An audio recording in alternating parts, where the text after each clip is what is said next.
and indeed illegal immigrants in Calais said they were... Order! Order! Just do it. Oh dear, the political ping-pong over immigration is back, and this time it's less border control and more border farce. In a session that could have passed for a budget Ryanair flight to Calais, MPs clashed over the shocking truth. Illegal channel crossings are up over 30% in 2025, the worst year ever. And who's in charge during this historic record-breaking fiasco? That would be Keir Starmer and the Labour crew, looking more confused than a sat-nav in the middle of the channel. The only thing Labour seems to be deporting at speed is accountability. It's official. The dinghies are faster than the policies. If she wants to find out who's lost control of our borders, I suggest she looks to her immediate right. Because ever since the Home Secretary scrapped the Rwanda deterrent before it even started, illegal immigration across the Channel has gone up by over 30%. And so far this year, 2025 has been the worst year in history for illegal immigrants crossing the Channel. That is on her watch. That is down to her government. The Prime Minister is now planning crisis talks with President Macron, finally admitting, in his own words, that the situation is deteriorating. The government's laughable plan to smash the gangs lies in tatters. So will she now at last accept we need a removals deterrent so every single illegal immigrant arriving on these shores is immediately removed? Will she commit to that, yes or no? Prime Minister. Well, Mr Speaker, if they want to argue that 40,000 arrivals since July 24 are down to the scrapping of the Rwanda scheme, they need to explain why there were more than 43,000 arrivals in the same period starting in July 22 when the Rwanda agreement was in place. It's absolute rubbish, Mr Speaker.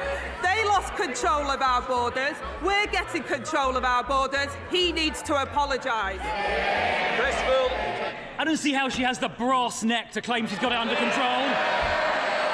When the numbers crossing the Channel this year are the highest in history. She asks about the Rwanda deterrent. I'll repeat, she obviously wasn't listening to what I said earlier. The Rwanda scheme never started.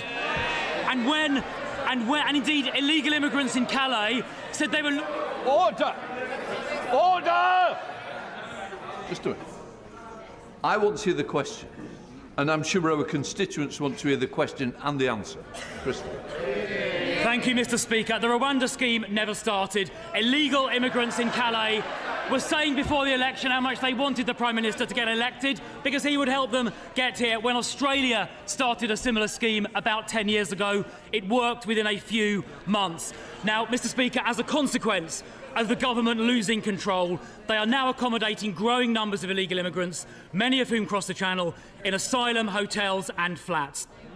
The Home Office's suppliers are now actively offering above-market deals to landlords to get hold of their properties to be used for illegal immigrants. In the meantime, hard-pressed young people here are unable to rent or buy. So why is this government prioritising housing for illegal immigrants above housing for our young people? So again, Mr Speaker, I gently say to the right honourable member opposite that under their watch, immigration increased fourfold until it reached almost 1 million in a single year. They also created the backlog, 400 hotels, which we've reduced to just over 200 hotels in the first 12 months of us being in government. So here we are, record highs, record excuses, and not a shred of responsibility from a government sailing without a compass. The question is no longer if Labour has lost control, it's how badly. So, what do you think? Is this government prioritising illegal migrants over British citizens, or is this just more smoke from an overboiled Westminster kettle?